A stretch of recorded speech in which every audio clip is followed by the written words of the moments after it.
Hello, my name is Stephanie Jirard. I am the new Assistant Provost for Graduate Studies, and I am a longtime criminal justice professor. And I'm here today with Sergeant Greg Day, a student of mine in the graduate program in criminal justice at Shippensburg. Professor Jirard, thank you for having me. It's my honor to be here. Greg, you know, with everything that's going on in the country, of course, with the killing of George Floyd, the first thing I thought about was you. Obviously, as a Black American, you know, we've been stereotyped, and now, of course, with law enforcement has been stereotyped in one way. And I just thought, of course, since you were my graduate student, I know that we can make a difference. We can solve problems through education. How, if at all, has our graduate program helped you become a better law enforcement officer? Yeah, so that's exactly right. I think education is what's going to resolve this situation. SHIP's master's degree program has challenged my critical and analytical thinking skills, and those skills are precisely what's needed in a situation like that. Critical skills in the immediacy of the incident, because you're trying to figure out what is going on, what are we doing, what is the plan of action. When the event affects us nationally like this has, and maybe even globally, those analytical skills and the further education is what's going to guide us through this. You know, the resources that you have from the program, the networking, and that analytical skills is going to help you decide, how is this affecting me? How is this affecting the police department? How is this affecting criminal justice nationally? And is it something that we have to take a hard look at and use the network of criminal justice to figure out what are we doing to resolve this?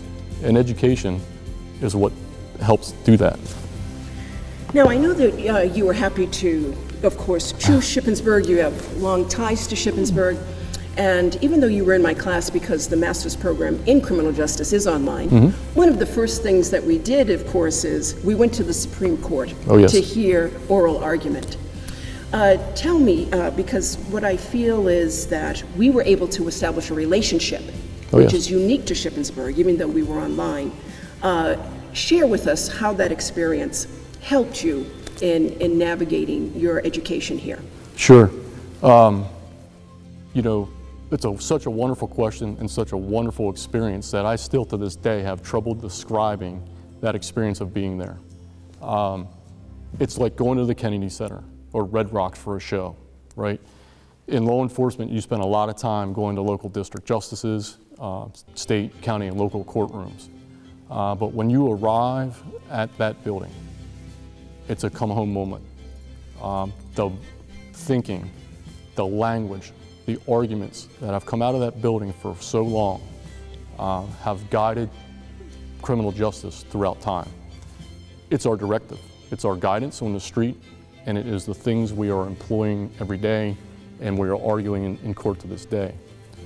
So being there, once you get yourself through the door and then you're absorbing all this history and you're thinking about the Bill of Rights, the Constitution, case law that has come out of here,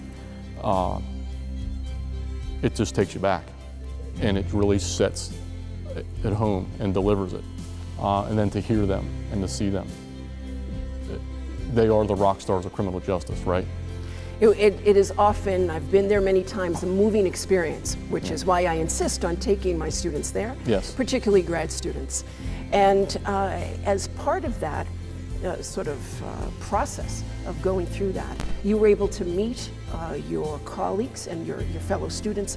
And even though the program is online, how has keeping in touch with those classmates been for you? Because as I understand, you're almost done. Yes. It's a 12-month program and you're almost finished. Yes, ma'am. How is that?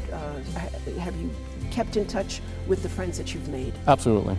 Look, online is probably one of the biggest attributes of the program, but to meet people and put faces to names, there's no other experience, right? Building relationships is what criminal justice is all about.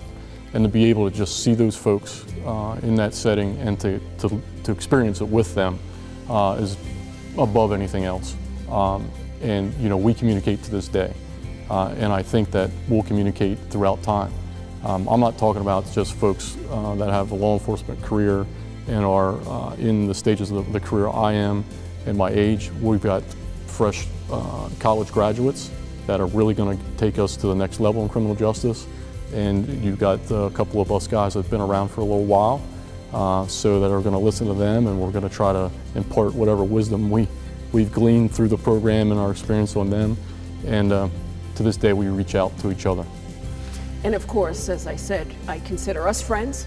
And when this happened, you, like I said, you were the first person I thought of, because obviously the tensions between the community and law enforcement, they're heightened when these things happened, and they are the few bad apples that don't represent, of course, what we're all about, which is justice and equality for all. Right.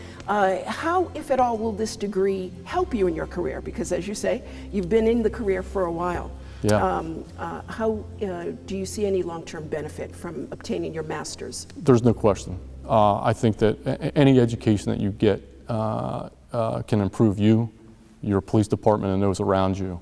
The program itself is just filled with expertise in so many different aspects of criminal justice that it's hard to describe specifically one area that's going to help. It's just made me a better leader. It's made me a better person, and made me a better police officer.